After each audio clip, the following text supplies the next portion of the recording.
Om Namo Bhagavate Shivanandaya. Om Namo Bhagavate Shivanandaya. Om Namo Bhagavate Shivanandaya. It is my pleasant task this morning at this February online yoga camp to share thoughts on stilling the mind and on the yoga of meditation. I am hopeful that the thoughts which come from our Divine Master, Sri Swami Shivananda and Puja Swami Sahajananda, other distinguished saints and sages, and various scriptures will be helpful to all listeners. Now, it goes without saying that all beings on earth aspire for peace and happiness. In chapter 2 of the Srimad Bhagavad Gita, verse 66, Lord Krishna says, and I quote, "There is no knowledge of the self to the unsteady, and to the unsteady there is no meditation possible, and to the unmeditative there can be no peace, and to the man who has no peace, how can there be happiness?" Unquote. So, for lasting peace, the route to go is to tread the path of the yoga of meditation. In Path of Divine Grace, Volume 1, Puja Swamiji states, "Your heart will never be satisfied until you unite with God. Even if you are the emperor of the whole world and a multimillionaire, you will not be satisfied. Once you realize God, you enjoy unbroken bliss and peace. The bliss cannot be described in words. It is so superb, intense, and marvelous. If you get a little glimpse of this peace in your present state, your whole nervous system may collapse due to the intensity of the bliss. Many years of intense sadhana has to be practiced to build up the nervous system and purify the mind so that the bliss will settle permanently." Unquote. This is what we are all looking for. Now, there are various methods to achieve this stillness.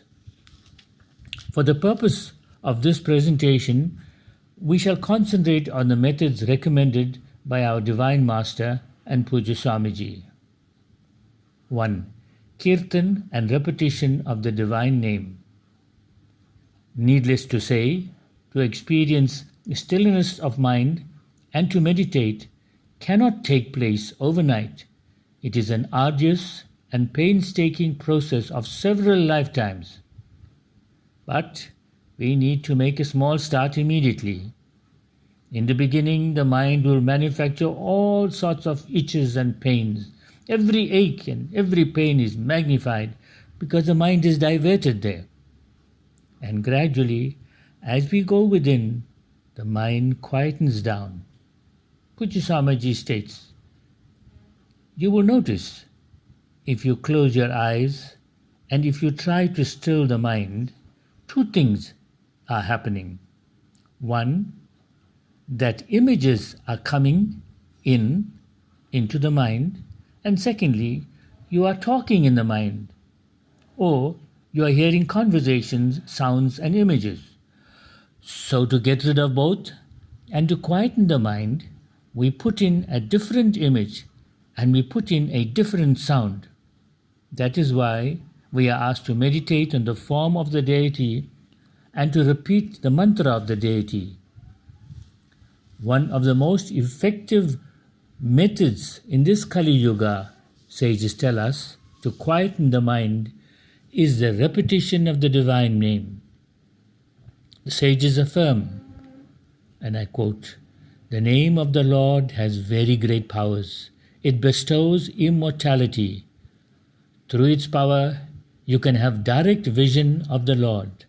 Chanting of the Lord's name brightens the mirror of the mind, burns the forest of desires, and bathes the whole being in a flood of joy. It brings you face to face with the Supreme Being and makes you realize your oneness with Him and the whole world at large." Gurudev Sri Swami Shivananda states, What magnetic, electrifying influence the holy name of the Lord possesses.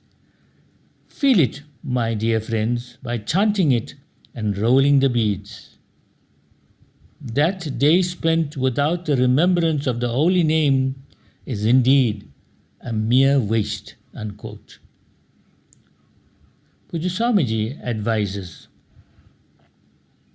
it is very important today that we continually turn towards God by repeating the divine name, by talking to God in all that we do, and invoking His help and guidance. Wonderful things can happen, and a new kind of companionship develops. Everyone disappoints us, but God never disappoints. He is ever ready to come to our aid, ever ready to give us strength. So this continual talking to God must go on in our work.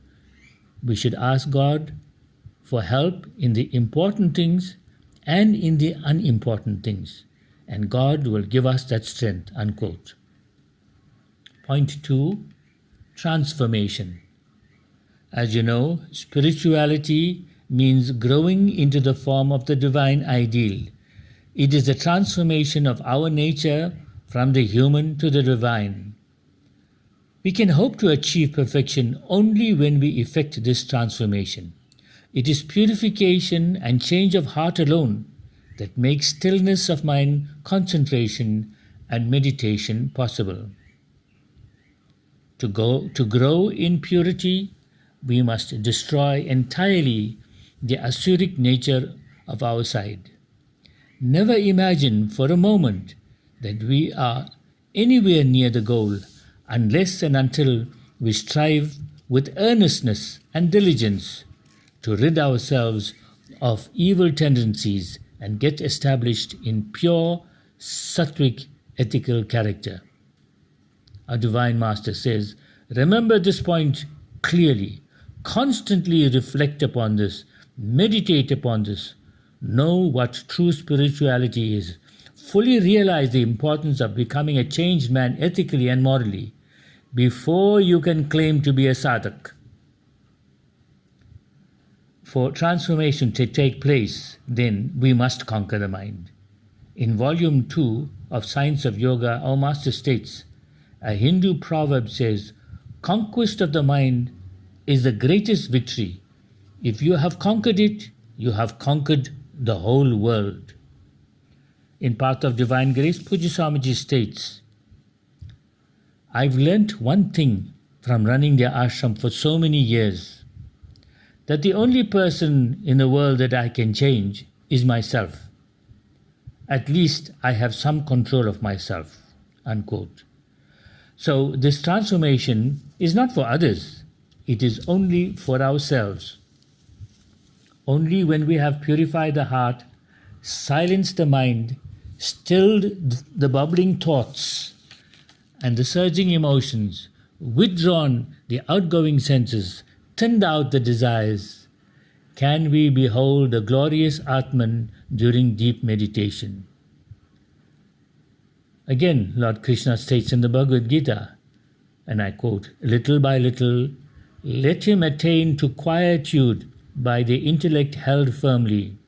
Having made the mind establish itself in the self, let him not think of anything, unquote.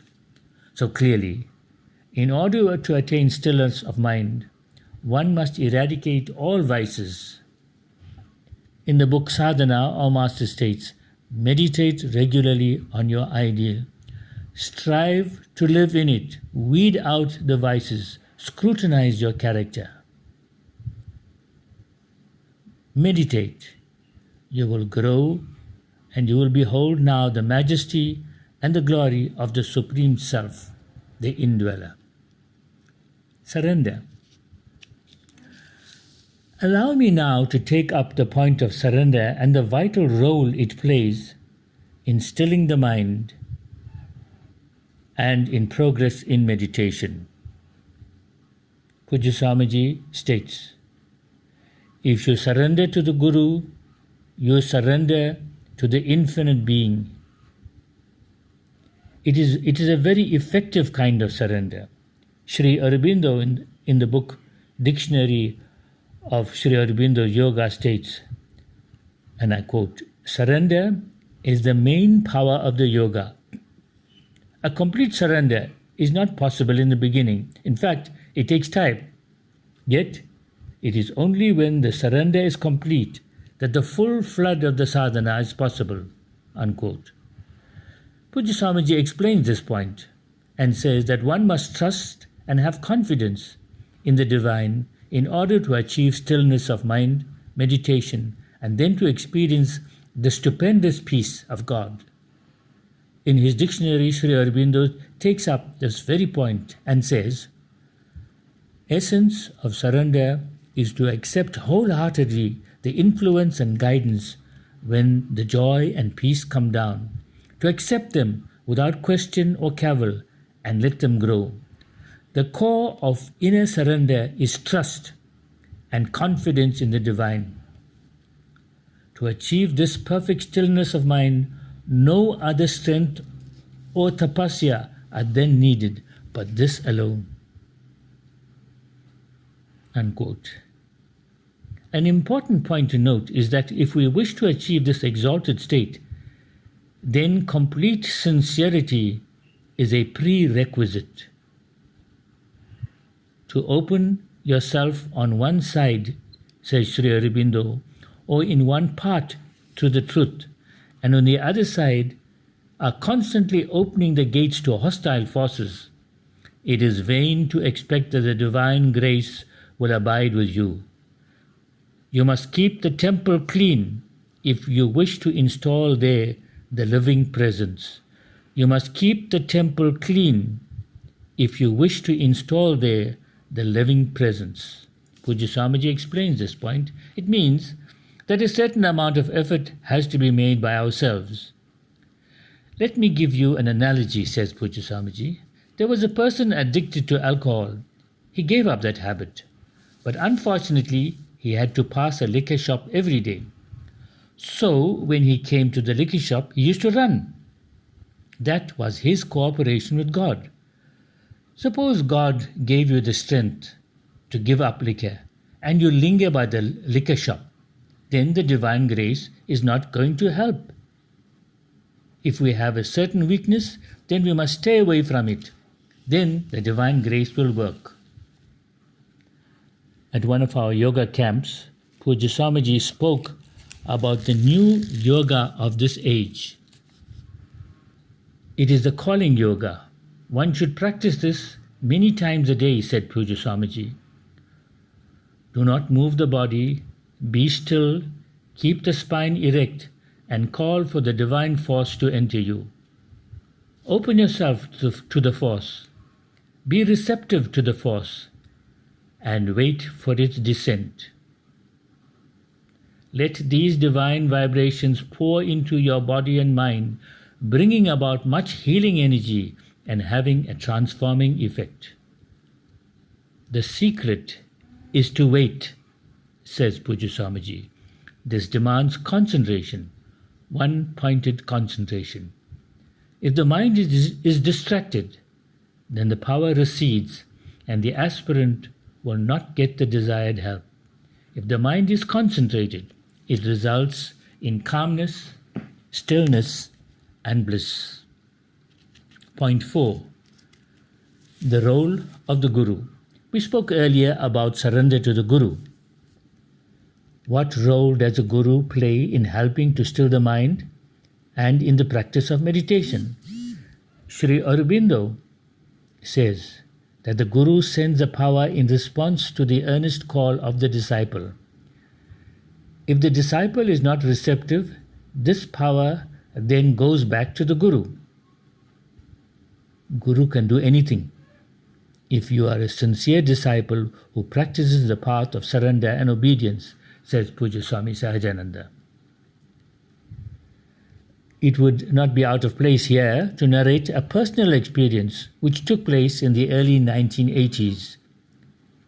During the 4-day yoga camp for spiritual darlings at Reservoir Hills, when everyone stayed at the ashram, I had a sudden bout of flu at the beginning of the camp and was completely debilitated. I had to lie in bed in one of the rooms and direct devotees to undertake certain chores in preparation for the camp. Pujya Swamiji intuited that I was not well. He informed the kitchen to ask me to bring a certain tonic for him to his room. He consumed the tonic and then, turning over to one side of the bed, said to me, "You can go now." As I left the room, I felt an immediate change. The flu had vanished completely, and I was able to undertake all my duties thereafter. Indeed, the Guru had taken my flu to allow me to continue with my work. Imagine what the Guru could have done had I been an advanced disciple who had completely surrendered. 5. Analysis.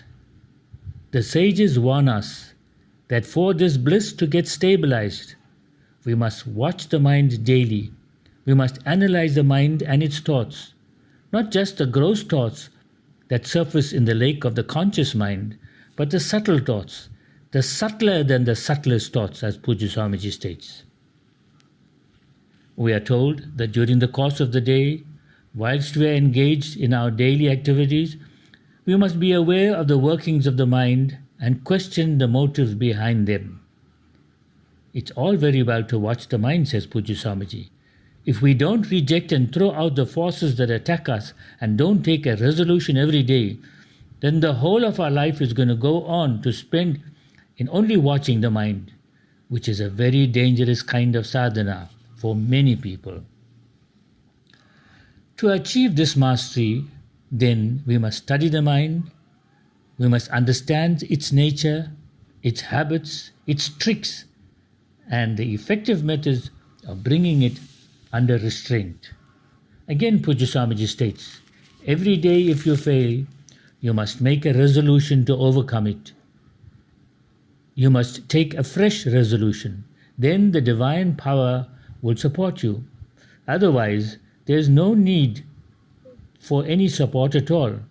If you don't take a resolution, then you don't need any support. The mother of Sri Aurobindo Ashram says that if you make mistakes and if you don't resolve not to repeat it, you are just bluffing yourself. If you do what Mother Nairani says and write it down, then you have taken the first step of acknowledging that you have made a mistake. 6. Brahmacarya. Yogis, saints, and sages have repeatedly emphasized from time immemorial the pivotal role of the practice of Brahmacharya. Our Divine Master states in Guidance in Daily Life, and I quote, "No progress is possible in spiritual life without perfect Brahmacharya. If householders use the vital force for the sake of progeny only according to the rules given in the books, then they can be considered as brahmacharis. But effective loss of the vital force weakens the body, the nervous system, and the mind, and makes self-control difficult, if not impossible." A quotation here to remember: trying to control the mind and emotions without conserving the vital force is like trying to row a boat that is firmly anchored to the shore. Eradication of negative thoughts. Eradication of negative thoughts is pivotal to the process of enjoying stillness of mind. They will rear their ugly heads again and again. Destroy them until they have no vitality. Hence, they cannot do any serious harm. They must be destroyed totally beyond resurrection. If you go on regularly with your practice of concentration and meditation, negative thoughts will die by themselves like a lamp without oil. Passion, egoism, jealousy, pride, and hatred are all deep-rooted. If we cut the branches of a tree, they grow again, and after some time, they will grow properly. Likewise, these evil thoughts that are suppressed or thinned manifest again after a while. So, they should be completely rooted out through strenuous effort, inquiry, and meditation. Pranayama. It is important when we start pranayama, firstly to salute to your Guru and your deity as soon as you sit in asana. Now, why is the control of breath so critical to meditation? Pranayama is the perfect control of the life currents through the control of breath. If one controls the breath of prana, the mind also is controlled. Our mind works at a very high speed and we are not able to control it. Thoughts come rushing in and we are not able to control them, says Pujya Swamiji. So there is a need for us to do bhajan and kirtan and have a little bit of silence. If we have silence, we can examine what is coming into us. Pranayama is useful for various reasons. To subdue, purify and steady the mind. It improves health and also purifies the body and cures diseases. To breathe in and out slowly is the first step. Remember, try to sit perfectly still. Gradually, as you adopt other difficult methods, you will improve and you will feel the benefits of pranayama. For complete success in pranayama, to still the mind and to bring down the divine forces, the scriptures have given various guidelines. For instance, moderation, correctness of diet, Brahmacarya, regularity, use of light garments, abandoning devitalizing habits like smoking, taking liquor and drugs, practicing in a well-ventilated room, etc.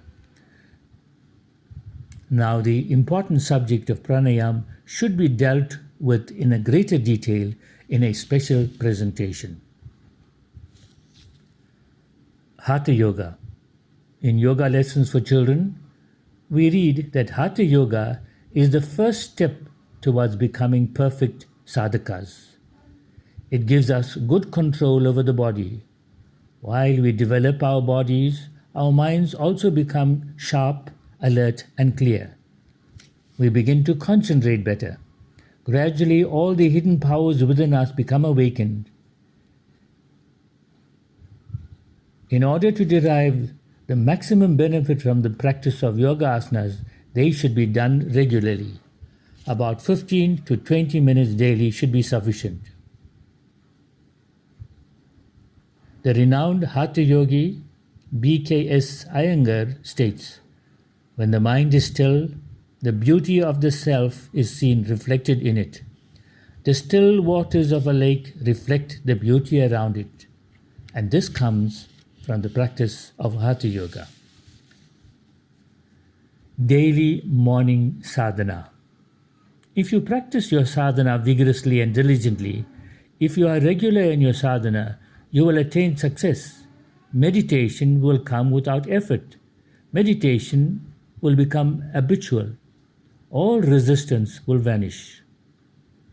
Sit with a composed mind, our master states. Assert your mastery over the body and mind. Plunge deep into the chambers of your heart and enter into the stupendous ocean of silence. Listen to the voice which is soundless.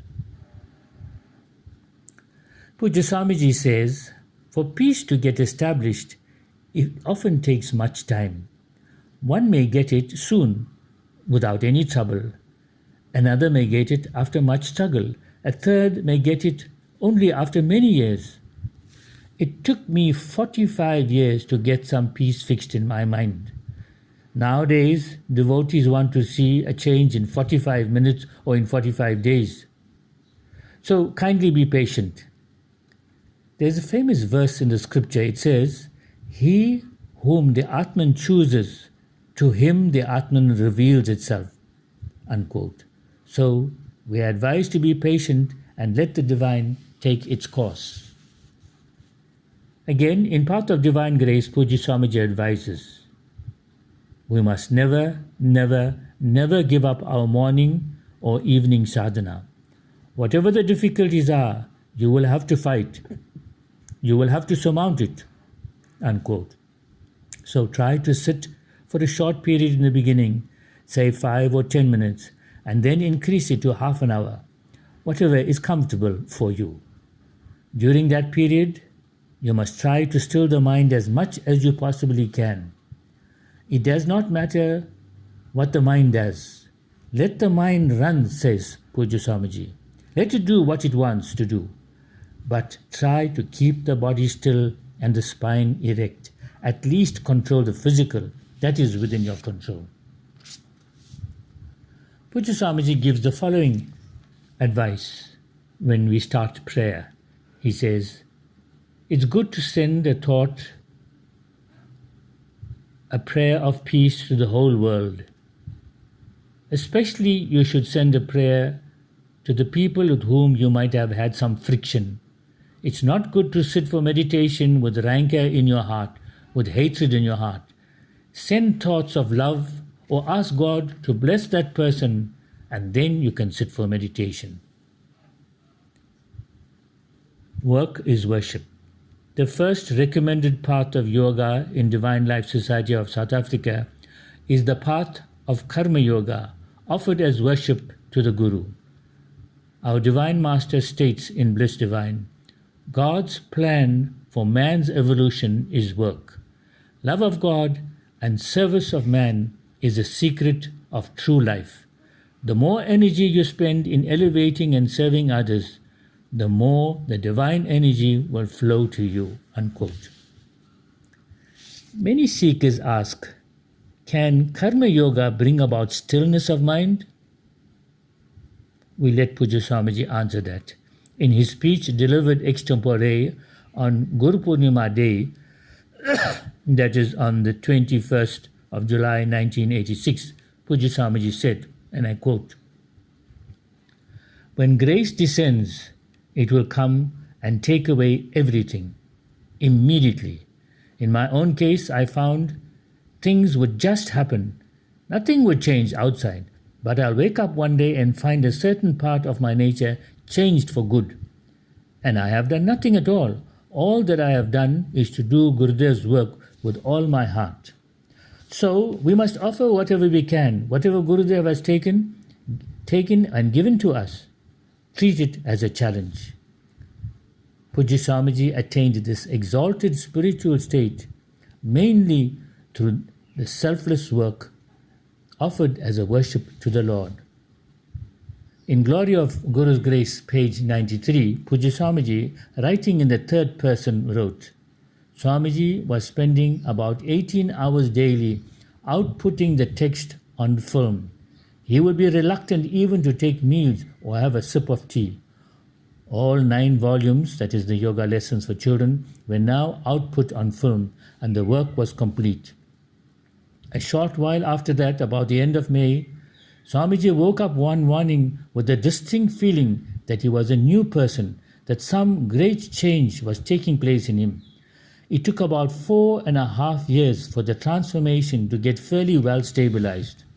Although there are still some minor lapses, Swamiji can say in all humility that in spite of the increased external problems, he is no more the slave of the devil of anger. He is no more the slave of the devil of anger. All this came from regarding work as worship. Conclusion. The inherent restlessness of the mind constitutes the greatest problem to the follower of yoga. By its very nature, mind is outgoing. Also, it is always unsteady. The resolute turning away from earthly attachment, the determined effacement of the ego, the deliberate stoppage of all inharmonious mental processes, and the constant dwelling upon a single idea, all these methods require a firm control of the mind and a conscious direction of its powers towards the desired end. The sadhaka often complains of various impediments on the spiritual path. Pujya Swamiji states, if everything is going on smoothly, then know that something is wrong. We often think differently. Either, as Yogananda says, you are like a Cadillac stuck in the mud, or you are perhaps running backwards. So let us welcome all difficulties and problems, says Pujya Swamiji. And he goes on. You must try and increase the period of meditation. There's no fun in spending your whole life sitting only for half an hour. Gradually and very slowly, try to increase that period. When you get confidence, when you find that you are able to sit comfortably, then gradually increase the period to 1 hour, 1.5 hours, and even 2 hours. You will find that it won't interfere with your work because you will get more rest from meditation than from sleep. You will get real rest. Not only rest, but you will get divine energy from inside. The life of the internal organs will be prolonged. Paramahansa Yogananda says that when the mind is quiet, all the internal organs like the liver and the pancreas are all nourished because tremendous energy flows. I'll repeat that. Paramahansa Yogananda says that when the mind is quiet, all the internal organs like the liver and the pancreas are all nourished because tremendous energy flows. The nerves get stronger, the body gets stronger, and the mind gets stronger. Allow our Divine Master now to give the final word on this topic, and he says, "It is only the power of will which can control the mind and stop its fluctuation. With the triple weapons of strong aspiration, faith, and willpower, you can have perfect success in any attempt you undertake. If the mind is purged of all its impurities and worldly traits, it becomes exceedingly calm. All fluctuations cease, stillness of mind predominates, and meditation supervenes." The Master further invites us, and I quote, "If you need a perfect place of security and perfect peace, then come, sit in my heart, and be one with me. Om Shanti, Shanti, Shanti." Hari Om, camp participants. The spiritual darlings of Pirimanisburg Branch Sunday School present mantras and their meanings as a humble offering to Lord Shiva, Sri Gurudev and Pujya Swamiji. Our spiritual darlings range in age from 4 to 10 years, and some of them are not at school and cannot even read. We pray that our Divine Master, Sri Swami Shivananda and Pujya Swami Sahajananda will bless us all. Om Shanti, Shanti, Shanti. We, the spiritual darlings of the Divine Life Society, offer a few mantras with their meanings for our lesson today. Guru Mantras. The text of the Guru Gita describes a conversation between Lord Shiva and Mother Parvati. Mother Parvati asked Lord Shiva to teach her about the Guru and liberation. Lord Shiva answers her by describing what a Guru is, the proper ways of worshipping the Guru, and the methods and benefits of worshipping the Guru. The word Guru is made up of two symbols. Gu stands for darkness, while Ru stands for light. The term Guru is therefore explained as the remover of darkness, or one who reveals the light of the heart. Guru Brahma, Guru Vishnu, Guru Deva Maheshwara, Guru Sakshat Param Brahma, Tasmai Shri Gurudev Namaha. Guru is the creator Brahma. Guru is the preserver Vishnu. Guru is the destroyer Maheshwara. Guru is the absolute Lord himself. The salutation to that Sri Guru. Dhyanamalam Gaurmurti Pujanmalam Gaurapadam Mantramulam Gaurvakyam Mokshamulam Gaurkripa. The form of the Guru is the basis of meditation. The feet of the Guru are the basis of worship. Words of the Guru are the basis of mantra. The grace of the Guru is the basis of liberation. Yatra yatra Raghunath Kirtanam Tatra Tatra Kritamastakhanjalam Vapavari Paripuranojalam Marutinna Matarashtra Santlakam. Om Shri Ram. Whenever the glories of Raghunatha are sung, there with hands held over his bowed head in salutation, and eyes filled with tears, Maruti, Lord Hanuman, is present. I salute Maruti, who puts an end to the Rakshasas. Om Shri Ram. Karpura Goram Karnavataram. The Shiva Yajur mantra, also famous as Kapura Garam Karnavataram, is an ancient Sanskrit shloka related to Lord Shiva and a popular arti in Shivaism. It is said that the devotee chanting this mantra feels spiritual peace as this mantra glorifies Lord Shiva in the highest order. Let us understand what it means. I bow to the camphor-haired, white-complexioned Lord Shiva, who is an incarnation of compassion, who is the very essence of life, who wears snakes as garlands, whose eternal abode is in the heart of the devotee. I bow to him, Lord Shiva, and his consort, Bhavani, Uma or Parvati.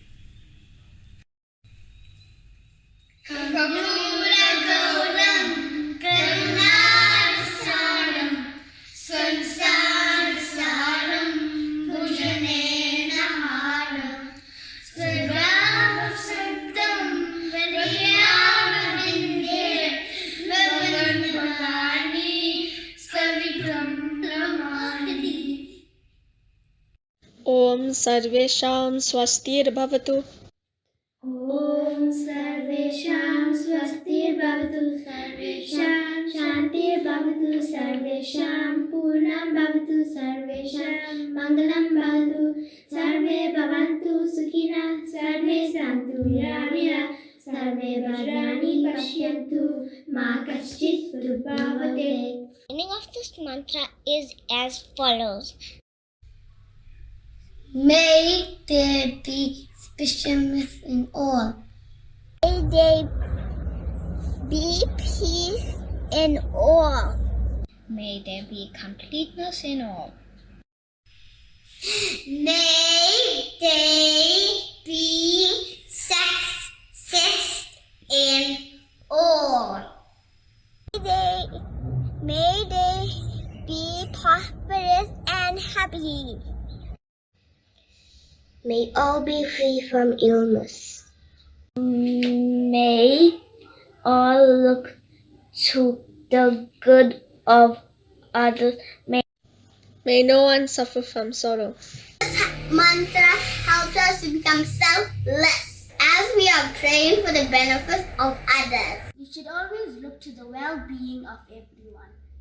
Om Mangalam Bhagavan Vishnu, Mangalam Garudatvaja, Mangalam Pundrikasha, Mangalaya Tanu Hare. Or auspiciousness to Lord Vishnu, or auspiciousness to the one who has Garuda as his flag, or auspiciousness to the one who has eyes like the lotus flower, and all auspiciousness to Hari.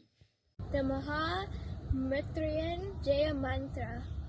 The Mahamitra Jaya Mantra is also known as the Rudra Mantra or the Triyamaka Mantra. It is a verse of the Rig Veda. We explain the meaning of this mantra as follows. We worship the three-eyed one, Lord Shiva, who is fragrant and who nourishes while all beings. May he liberate us from death for the sake of immortality, even as the cucumber is severed from its bondage to the creeper. The benefits of this mantra is as follows. This Mahamudra Jaya mantra is a life-giving mantra. In these days, when life is a very complex and accidents are an everyday affair, this mantra wards off death by snake bite, lightning, and accidents of all descriptions. Besides, it has a great curative effect against diseases pronounced incurable by doctors and cured by this mantra. When chanted with sincerity, faith, and devotion, it is a weapon against diseases. It is a mantra to conquer death. It is also a Nusha mantra. It is Lord Shiva's mantra. It bestows long life, peace, wealth, prosperity, satisfaction, and immortality. Today, Swamiji advised that the Mahamrityunjaya mantra be repeated all the time while driving. If we cannot repeat the mantra all the time, then we should repeat it as much as possible. It will help to prevent accidents, robberies, hijackings, and other calamities. Om Trayambakam Yajamahe Sukundyam Pushivandanam Urvarukam Yavandanar Mature Mishyamamitrat. Om Trayambakam Yajamahe Sugandhin Pushtivardhanam Urvarukam Ivavandana Mrityor Mukshyamamritat. Triyambakam yajamahe sugandhim pushtivardhanam purvarukam vivavandhanam mrityormukshamamritam. Om Triyambakam yajamahe sugandhim pushtivardhanam purvarukam vivavandhanam mrityormukshamamritam. Om Triyambakam yajamahe sugandhim pushtivardhanam purvarukam vivavandhanam mrityormukshamamritam. Om Shanti Shanti Shanti. Hari Om, dear camp participants. Thank you for tuning into our yoga camp online lessons. Please note that satsang will commence at 11 a.m. and a WhatsApp link will be sent to you shortly. Om.